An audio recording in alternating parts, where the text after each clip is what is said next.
الحمد لله وحده والصلاة والسلام على من لا نبي بعد أما بعد فقد قال الله تبارك وتعالى في الكلام المجيد والفرقان الحميد أعوذ بالله من الشيطان الرجيم بسم الله الرحمن الرحيم إنما المؤمنون إخوة وقال تعالى وأنصح لكم وقال تعالى وأنا لكم ناصح أمين عن أبي رقية تميم بن أوس الداري رضي الله عنه أن النبي صلى الله عليه وسلم قال الدين النصيحة قلنا لمن قال لله ولكتابه ولرسوله ولأئمة المسلمين وعامتهم رواه مسلم أو كما قال عليه الصلاة والسلام صدق الله العظيم وصدق رسوله النبي الكريم ونحن على ذلك لمن الشاهدين والشاكرين والحمد لله رب العالمين. یہ مجلس قبولیت کی خطر پڑھو ایک پھر درود پاک. اللہم صلی علی محمد وعلی آل محمد کما صلیت علی ابراہیم وعلی آل ابراہیم انکا حمید مجید. اللہم بارک علی محمد وعلی آل محمد کما بارکت علی ابراہیم وعلی آل ابراہیم انکا حمید مجید. رب اشرح لی صدری ویسر لی امری واحلل عقدۃ من لسانی یفقهوا قولی. رب یسر ولا تعسر ولا تنقص وتمم بالخیر وبک نستعین. رب زدنی علما. سبحانك لا علم لنا إلا ما علمتنا إنك أنت العليم الحكيم.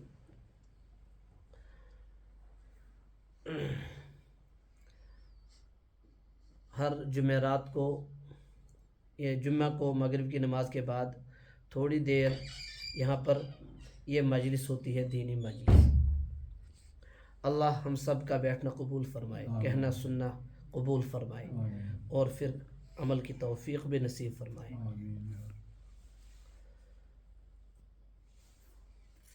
آج کی مجلس میں جو حدیث کا موضوع ہے وہ ہے خیر خواہی، نصیحت، خیر خواہی کرنا. انہیں ہر ایک مسلمان اپنے دوسرے مسلمان کے ساتھ خیر خواہی کا ارادہ رکھے، اچھی چیز کا ارادہ رکھے، حسن ظن رکھے. یہاں یوں کہیں گے کہ ہر ایک کے لیے وہ بہتر ہی بہتر سوچے. اس کے حوالے سے جو ہے میں نے آپ حضرات کے سامنے ایک آیت پڑھی. یہ آیت سورۃ الحجرات میں ہے. سورۃ الحجرات 26ویں سپارے کے اندر ہے. اس کے اندر ایک آیت موجود ہے. اس میں اللہ تعالیٰ فرماتے ہیں انما المؤمنون اخوہ. اس کا مطلب یہ ہے کہ بے شک ایمان والے آپس میں تمام کے تمام بھائی بھائی ہیں.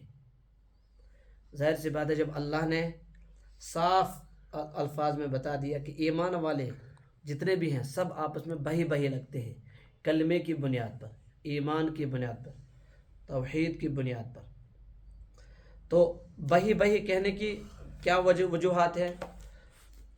مفسرین نے اس کی الگ الگ وجہ لکھی ہے.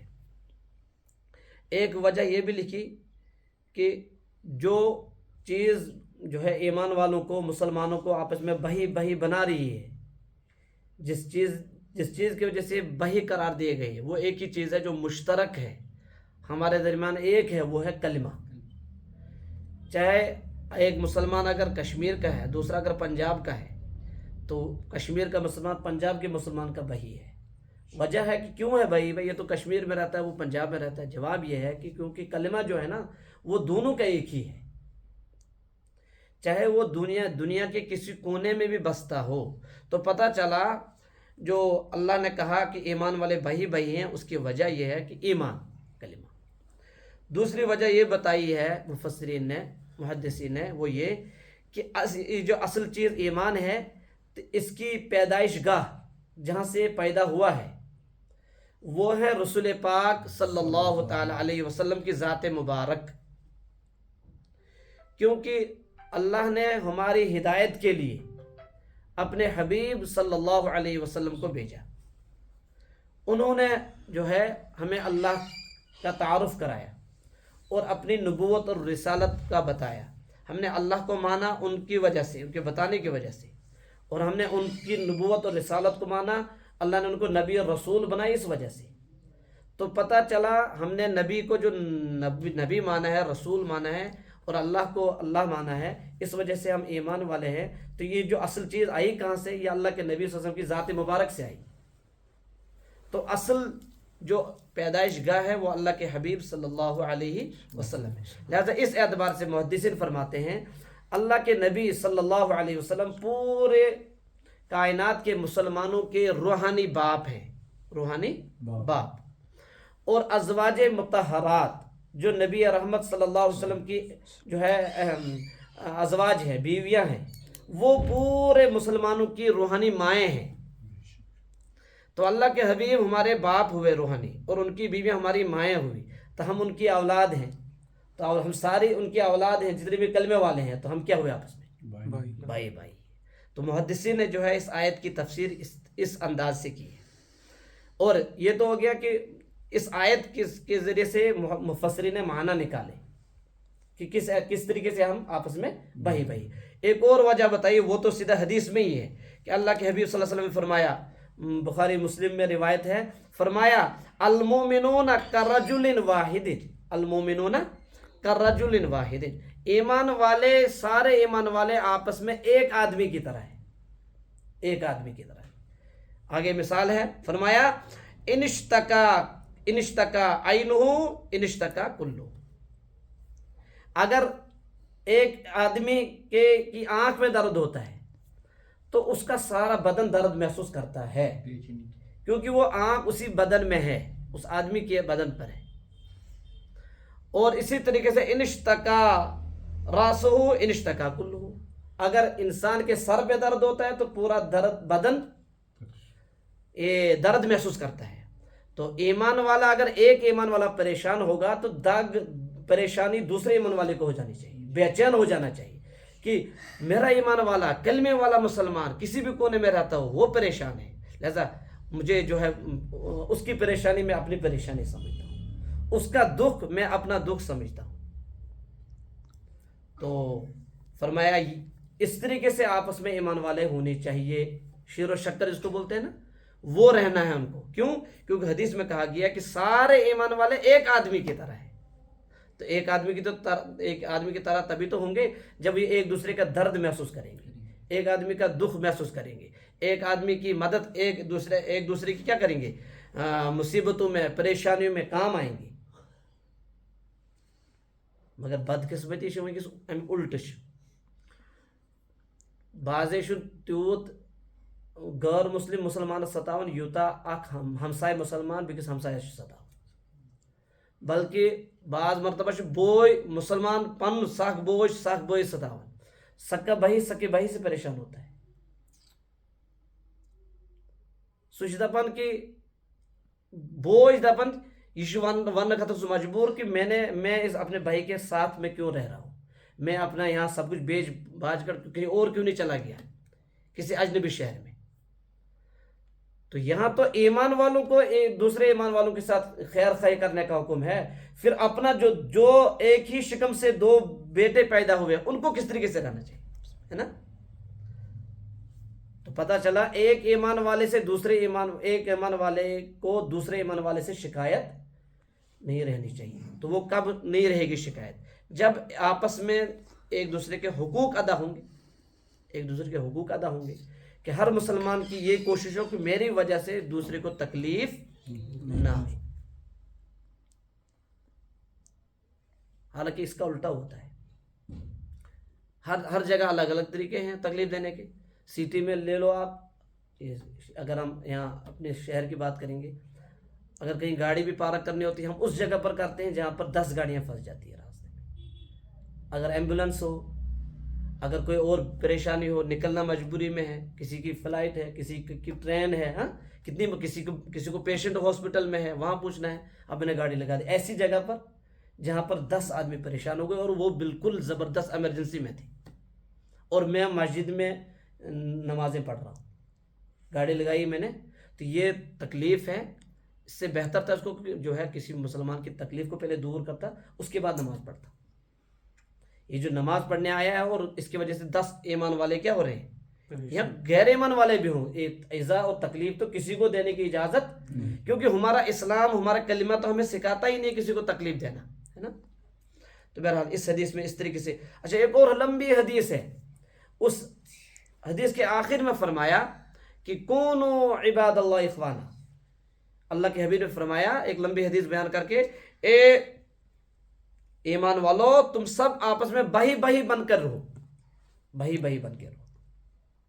تو ان دو حدیثوں سے اور اس آیت سے پتہ چلتا ہے کہ ایمان والے کو دوسرے ایمان والے کا سہارا بننا چاہیے، ہیلپر بننا چاہیے، راحت اور سکون کا ذریعہ بننا چاہیے، نہ کہ تکلیف اور باعث پریشانی. اس کے بعد جو دوسری آیت اس میں لائی ہے وہ حضرت نوح علیہ السلام کے متعلق ہے کہ حضرت نوح علیہ السلام نے اپنی قوم کو دعوت دی، کیونکہ جس وجہ سے اللہ نے جو ذمہ داری اللہ نے حضرت نوح علیہ السلام پر رکھی تھی، لوگوں کو غیر اللہ سے نکال کر اللہ کی طرف جوڑنا، یہ ہر نبی کا کام ہوتا ہے. حضرت نوح علیہ السلام نے بھی اس ذمہ داری کو نبھایا، قوم کو دعوت دی. قوم کا جواب آیا لاسٹ میں اتنی محنت کر کے، فرمایا انا لنراک فی ضلال مبین. اے نوح ہم آپ کو اپنی قوم میں سب سے بڑا گمراہ سمجھتے ہیں. نعوذ باللہ. حالانکہ جو گمراہی سے نکالنے کے لیے جس کو اللہ نے بھیجا ہے، قوم جاہل قوم کیا کہہ رہی، اسی نبی کو کہہ رہے ہیں کہ ہم اپنی قوم میں آپ سے بڑھ کر کسی اور کو گمراہ سمجھتے ہی نہیں. یہ جواب آیا. تو نوح علیہ السلام نے کتنی محنت کی، 950 سال قرآن میں ہے، 950 سال دعوت دی، تو لاسٹ میں یہ جواب مل رہا ہے. تو غصہ آنا چاہیے نا، غصہ آنا چاہیے. اگر ہم جیسا کوئی ہوگا کمزور ایمان والا تو ہمیں غصہ آئے گا کہ اور میں اس کو 10 باتیں بھی سنا دوں گا. لیکن یہ چونکہ نبی تھے، نبی گڑا ہوا ہوتا ہے، نبی تراشا ہوا ہوتا ہے اللہ کی طرف سے. نبی کی اصلاح خود اللہ فرماتے ہیں. تو حضرت نوح علیہ السلام کوئی غصہ نہیں ہوئی اور فوراً یہ کہا کوئی بات نہیں، میں تو آپ کے فائدے کی بات کر رہا ہوں، اگر آپ کا ابھی سمجھ میں نہیں آ رہی ہے تو بعد میں کبھی سمجھ میں آ جائے گی، کوئی مسئلہ نہیں. یہ کہا اتنی نرمی، میں آپ کو نصیحت ہی کرنے کے لیے تو آیا ہوں. تو اس سے پتہ چلتا ہے کہ جو بھی داعی دعوت دے گا، ہر مسلمان کو دعوت دینی ہے، دوسرے مسلمان کو، ہر مسلمان کو دعوت دینی ہے. ظاہر سے پتہ، آپ اگر کسی کو دعوت دیں گے، کسی بے نمازی کو نماز کی دعوت دیں گے، کوئی گناہ میں مبتلا ہوگا اس گناہ کو چھوڑنے کی دعوت دیں گے، تو ضروری نہیں، جیسے پہلے بھی بات آئی تھی، ضروری نہیں کہ آپ کو پھولوں کا مالا ہی کیا ڈالیں. وہ آپ کو گالیاں بھی دے سکتا ہے، ماں باپ کی گالیاں دے گا، جو ہے جو اس کے منہ میں آئے گا وہ بولے گا. آپ کو کیا ریئیکشن دینا ہے، آپ کو آگے سے وہی ریئیکشن نہیں دینا جو وہ دے رہا ہے. آپ کو اس وقت انبیاء کی تعلیمات کو اپنے سامنے رکھنا ہے کہ سارے نبیوں نے یہی کام کیا. نبی ہو کر، نبی کا منصب بہت بڑا ہوتا ہے، وہ نبی کوئی بن ہی نہیں سکتا ہے عام انسان. نبی خود نہیں بنتا ہے انسان، نبی بناتا ہے اللہ، جس کو بناتا ہے تو وہی بنتا ہے ہر ایک نبی. تو جب اتنے بڑے منصب والے ہستی کو جو ہے آگے سے اس طریقے کا ریئیکشن آ سکتا ہے، تو میری کیا حیثیت ہے، مجھے آئے گا کوئی مسئلہ نہیں. ایسا مجھے وہی کرنا چاہیے جو وقت کے نبیوں نے کیا ہے، کیونکہ ان کے طریقے پر چل کر مجھے وہی کرنا چاہیے. وقت کے نبیوں نے صبر کیا ہے اور دعوت دینا نہیں چھوڑا ہے اور جو ہے نرمی کو اختیار کیا ہے. لہذا اس وقت کے داعی کو بھی جو ہے نبی کے طریقے پر چل کر اسی طریقے کو اپنانا چاہیے. اسی طریقے سے اس میں حضرت ہود علیہ السلام کا واقعہ ہے. تو سیم اسی طریقے سے جس طریقے سے نوح علیہ السلام کو کہا کہ آپ گمراہ ہیں، تو ہود علیہ السلام کو بھی برا بلا کہا جب دعوت انہوں نے دی. اچھا عجیب بات تو یہ ہے، جب تک یہ نبی ان کو نبوت نہیں ملی تھی تب تک اسی قوم کا یہ کہنا ہوتا تھا، چاہے حضرت ہود علیہ السلام کی قوم ہو یا حضرت نوح علیہ السلام کی قوم ہو، تو وہ کہتے تھے کہ ہماری قوم میں اگر کوئی امانت دار ہے، ہماری قوم میں اگر کوئی سچا انسان ہے، مخلص انسان ہے، وہ حضرت ہود ہے یا حضرت نوح ہے. لیکن جب اللہ نے ان کو نبی بنایا اور انہوں نے اپنی نبوت اور رسالت کو پہنچانا شروع کیا اور وہ حق تھا، تو بس صرف یہی دشمنی کا سبب بن گیا کہ یہ ہمیں حق کی طرف بلاتا کیوں ہے. تو وہ انسان جو آج تک ان میں سب سے اچھا، سب سے سچا، سب سے پاک، سب سے صاف، بس اس نے کیا کیا کہ ایک گناہ اس نے یہ کر لیا کہ بتایا کہ بھائی ایک اللہ کی طرف آ جاؤ. اب وہی انسان اسی معاشرے میں سب سے برا بن جاتا ہے. اور یہ آج بھی موجود ہے. اگر کوئی انسان بولتا ہی نہیں ہے، چپ رہتا ہے، حق کو حق نہیں کہتا، غلط کو غلط نہیں کہتا، صحیح کو صحیح نہیں کہتا، چپ چاپ رہتا ہے، تو سب بولتے ہیں یہ واریہ شریف انسان ہے۔ اور جو ہی کبھی حق کے خلاف اٹھتا ہے، آواز اٹھاتا ہے، تو یہ کہا جاتا ہے کہ یہ بے ایمان انسان ہے۔ اس کو بدنام کرنے کی کوشش کی جاتی ہے، اس کو دبانے کی کوشش کی جاتی ہے، تاکہ یہ حق بولے ہی نہ، تاکہ یہ حق۔ تو یہ وہ جو نبیوں کے ساتھ ہوا، وہ آج ایک سچے انسان کے ساتھ بھی ہوتا ہے۔ جو مخلص ہوتا ہے، جو سچا ہوتا ہے، جو امانت دار ہوتا ہے، اس کو دبایا جگایا جاتا ہے، معاشرہ دباتا ہے، وقت کی پاورز جن لوگوں کے پاس ہوتی ہے وہ دباتے ہیں، تاکہ یہ حق نہ بولے۔ اگر اس نے حق بولا تو لوگ حق پر چلنا شروع ہو جائیں گے، ہمارے پیچھے کون ہوگا؟ ہمارے پیچھے تو کوئی چلنے والا ہی نہیں ہوگا۔ گویا کہ وہ جھوٹ کو پھیلانا چاہتے ہیں اور سچ کو دبانا چاہتے ہیں۔ بہرحال اچھا، حدیث پاک جو ہے یہ حضرت ابو رقیہ تمیم ابن اوس الداری ہے رضی اللہ عنہ۔ اس میں اللہ کے حبیب صلی اللہ علیہ وسلم فرماتے ہیں کہ دین جو ہے نا، وہ دین خیر خواہی کا نام ہے، دین خیر خواہی کا نام ہے۔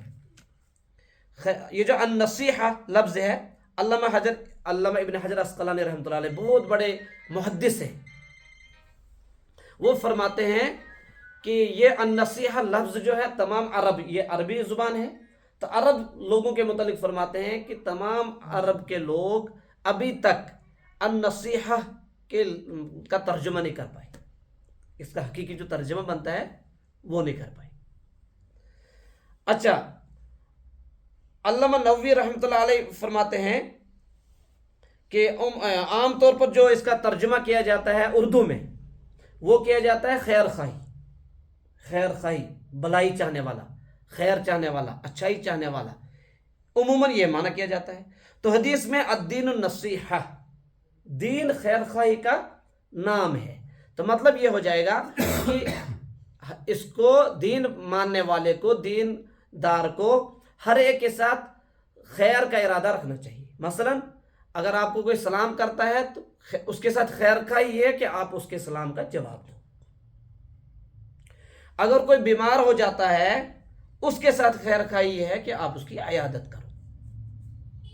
اگر کوئی غریب ہے تو اس غریب کے ساتھ خیر خواہی یہ ہے کہ اس کے ساتھ اس کی مدد کی جائے۔ اگر کوئی چھوٹا ہے تو اس چھوٹے کے ساتھ خیر خواہی یہ ہے کہ اس کے ساتھ شفقت کا معاملہ کیا جائے۔ اگر کوئی بڑا ہے تو اس بڑے کے ساتھ خیر خواہی یہ ہے کہ اس کا ادب اور احترام کیا جائے۔ یہ ہے خیر خواہی، یہ کیا ہے؟ خیر خواہی۔ لیکن اس حدیث میں جو ہے اور خیر خواہی میں یہ بھی آتا ہے کہ کسی کی غیبت نہ کی جائے، کسی کی چگلی نہ کی جائے، نہ غیبت کی جائے، نہ غیبت سنی جائے، غیبت نہ کی جائے اور نہ سنی جائے۔ اگر کوئی آپ کو کسی کے بارے میں کوئی کہتا ہے تو آپ اس کو بولا مہربانی کر کے آپ اس کو سامنے بول دو، میرے سامنے کیوں بول رہے ہو؟ آپ تو خود ہو ہی رہے ہو گناہ میں مبتلا، ساتھ میں مجھے بھی مبتلا کر رہے ہو۔ ہم تو ڈوبے تھے صنم، تم کو بھی لے ڈوبے گے۔ میں تو گیا جہنم میں، تجھے بھی لے جاؤں گا۔ سن، کسی کی سنا رہا اس کو، حالانکہ وہ سننا نہیں چاہتا، بعض مرتبہ زبردستی سنایا جاتا ہے۔ ایسا آدمی جو ہے نا سب سے بڑا منافق ہوتا ہے۔ اگر آپ کے اندر ہمت ہے اس کو سامنے کہنے کی تو کہو، اگر آپ کے اندر ہمت نہیں ہے تو خاموش رہو، اسی میں نجات ہے۔ تیسرے آدمی کو دوسرے کی بات سنانا یہ منافقانہ رویہ ہے، اور اس سے انسان اپنے سارے اعمال ختم کر لیتا ہے۔ جس کی غیبت کی جاتی ہے نا، اس کا بہت بڑا فائدہ ہو جاتا ہے۔ اگر اس کو پتہ چل جائے نا قیامت کے دن میرے کتنے لوگوں نے غیبت کی ہے، وہ بولے گا کہ سارے لوگوں نے میری ہی غیبت کیوں نہیں کی، سارے لوگوں نے میری ہی غیبت کی ہوتی، میرے تو مزے تھے اس ٹائم۔ کیوں؟ دیکھو، جو غیبت کرنے والا ہے نا، یہ اپنے نیک عمل کس کو دیتا ہے؟ اس کو دیتا ہے جس کی یہ غیبت کرتا ہے، اور اس کے جو گناہ ہیں وہ لیتا ہے یہ اپنے پاس۔ تم سند گناہ پانس کالس پڑھنے میں اور پن نیکی تمس دیو۔ بتاؤ آپ، غیبت کرنے والے سے بیوقوف بھی کوئی انسان ہو سکتا ہے؟ اس سے بڑا بیوقوف تو کوئی نہیں ہو سکتا ہے بھائی۔ یہ تو ممکن ہے کہ آپ سے نیکیاں کم ہو سکیں گی، نہیں ہو پائیں گی نیکیاں، چلو ٹھیک ہے، لیکن اپنی نیکیاں اس کو دینا اور اس کے گناہ اپنے سر لینا، یہ تو ایک بیوقوف کی علامت ہو سکتی ہے، بیوقوف کا ہی کام ہو سکتا ہے۔ تو برابر حدیث میں اس طریقے سے بتایا گیا ہے کہ جو غیبت کرتا ہے وہ قیامت کے دن اس کو کھڑا کیا، وہ جس کی غیبت کی وہ کھڑا ہو جائے گا، اگر اس کو جنت میں جانے کا فیصلہ ہو گیا ہوگا یہ کھڑا ہو جائے گا، روک لے گا، اللہ کو بولے گا اللہ اس کو مت جنت میں بھیجو، کیوں؟ کیونکہ اس نے میرا حق مارا ہے۔ کیا حق مارا ہے؟ اس نے غیبت کر کے میری عزت کو ٹھیس پہنچایا ہے، لہذا واپس کیا جائے گا اس کو، اور اس کو جو ہے بتایا جائے گا بول کیا بدلہ چاہیے تجھے، وہ کہے گا مجھے اس کی نیکیاں دے دو اور میرے گناہ اس کو ڈال دو۔ جو اس کی غیبت کی ہے، جتنی اس کو تکلیف پہنچائی ہے اتنی نیکیاں اس کو دی جائیں گی اور اتنے گناہ اس کو دے دی جائیں گے۔ اب بتاؤ جس کی غیبت ہوتی ہے اس کا فائدہ ہوتا ہے یا نقصان؟ لیکن جس کی غیبت ہوتی ہے اس کا فائدہ ہوتا ہے، اور جو غیبت کرنے والا اس کو بہت بڑا نقصان ہوتا ہے، اس کو پتہ چلے گا جب یہ نقلی آنکھیں بند ہو جائیں گی اور اصلی کھلیں گی تو وہ عالم جب نظر آئے گا تب پتہ چلے گا۔ اللہ ہم سب کو اس بڑے گناہ سے محفوظ فرمائے۔ تو اس حدیث میں جو فرمایا نصیحہ، خیر خواہی کرنا، تو یہ مطلب ہے خیر خواہی۔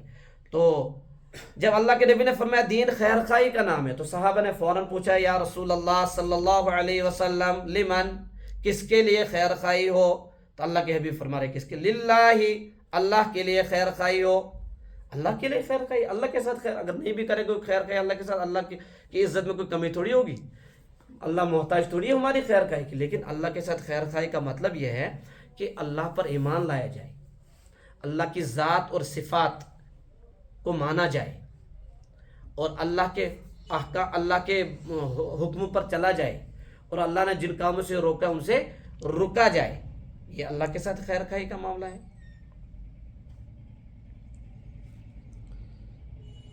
اللہ کے احکام میں کسی قسم کی تبدیلی نہ کی جائے، یہ سب اللہ کے ساتھ خیر خواہی کا معاملہ ہے، اللہ کی اطاعت کی جائے۔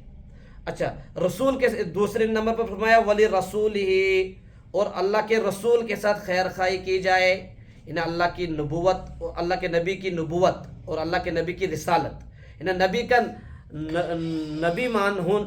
نبی کو نبی مانا جائے دل سے، اور رسول کو رسول مانا جائے دل سے، یہ رسول کے ساتھ خیر خواہی، اور رسول کی سنتوں کو اپنی جان سے زیادہ عزیز رکھا جائے، ان کے طریقے مبارک کو اپنی جان سے زیادہ عزیز رکھا جائے، یہ رسول کے ساتھ خیر خواہی ہے۔ اور رسول جو دین ہمارے پاس لائے ہیں اس دین کو پورا پورا مانا جائے، یہ رسول کے ساتھ خیر خواہی ہے۔ اچھا، اس کے بعد فرمایا ولی ائمۃ المسلمین، اور عام مسلمانوں کے ساتھ خیر خواہی، یہ وہی جو پیچھے میں نے بتا دیا، اس کو وہ اگر تکلیف میں ہے تو اس کو حوصلہ دیا جائے، وہ اگر قرض دار ہے تو اس کا قرضہ اتارنے کی مدد کی جائے، وہ اگر غریب ہے تو اس کی مدد کی جائے، وہ اگر بیمار ہے تو اس کی عیادت کی جائے۔ آج یہ ختم ہو گیا، پہلے ہوتا تھا بہت، گاؤں میں ابھی بھی بہت جگہوں پر ہوتا ہے، اگر کوئی بیمار ہوتا ہے جہاں بھی جس کو بھی پتہ چلتا ہے پہنچتے ہیں اس کے خبرداری کرنے کے لیے۔ اس سے کیا ہوتا ہے؟ آپ ٹھیک تھوڑی کر دو گے اس کو، لیکن اس کا حوصلہ ملتا ہے، اگر اس کو ضرورت اس کی مدد بھی کر دی جائے، کیونکہ حکم تو ہے کہ اس کے ساتھ خیر خواہی کرو۔ وہ جو بیماری سے پھٹمت میں تھوڑا حوصلہ ہوتا ہے، لیکن آج ختم ہو گیا ہے۔ آج بیمار ہمسایہ بیمار تم پائی آسان، یہاں تک سو مود میں تم توتہ پائی گئی، کیوں؟ کیونکہ دیواریں جو لمبی لمبی چڑھ گئی ہے اور گیٹ بھی بڑے بڑے لگ گئے، پہلے چلو گیٹ کھل جاتا تو اب اس کو بٹن دبانا پڑتا ہے، اندر سے کھولیں گے تو کھلے گا ورنہ تو نہیں۔ اور کچن میں وہ لگا رہتا ہے سکرین، یہ ہے کون، اس کو کھولنا ہے کہ نہیں کھولنا ہے، پہلے اندر میں کچن میں پتہ چل جاتا ہے، تو اگر مانگنے والا ہو تو بس نہیں کھولو۔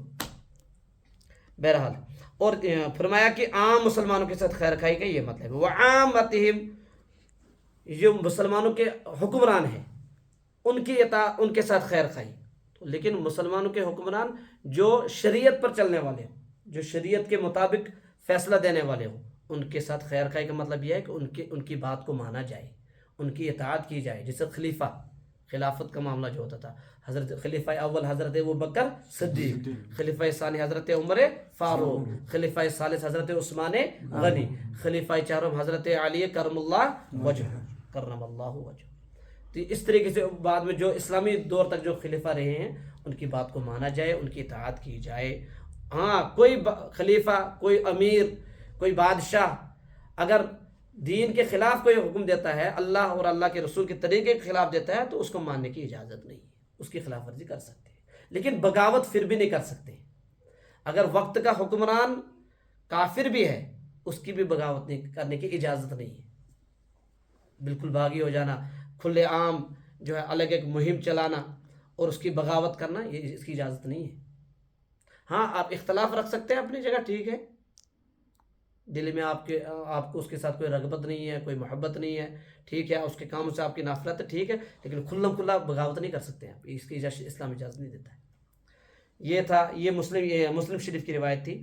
اس کے بعد 2 روایت اور ہیں، انشاءاللہ وہ اگلے جمعہ کو مغرب کی نماز کے بعد۔ اللہ تعالیٰ دین اس ون بوزن کو عمل کرنے توفیق، سون بہن تھین قبول، سون ونن تھین قبول، سون دپن تھین قبول، سون بوزن تھین قبول، سون بہن یتس بنائن سان نجاتک ذریعہ، سان مغفرتک ذریعہ، بی بنائن سانن امواتن تا ارواحن نجاتک تا مغفرتک ذریعہ۔ سبحان اللہ و بحمدہ، سبحانک اللہم و بحمدک، ونشہد ان لا الہ الا اللہ ونستغفرک ونتوب الیک۔ سبحان ربک رب العزت عما یصفون، وسلام علی المرسلین، والحمد للہ۔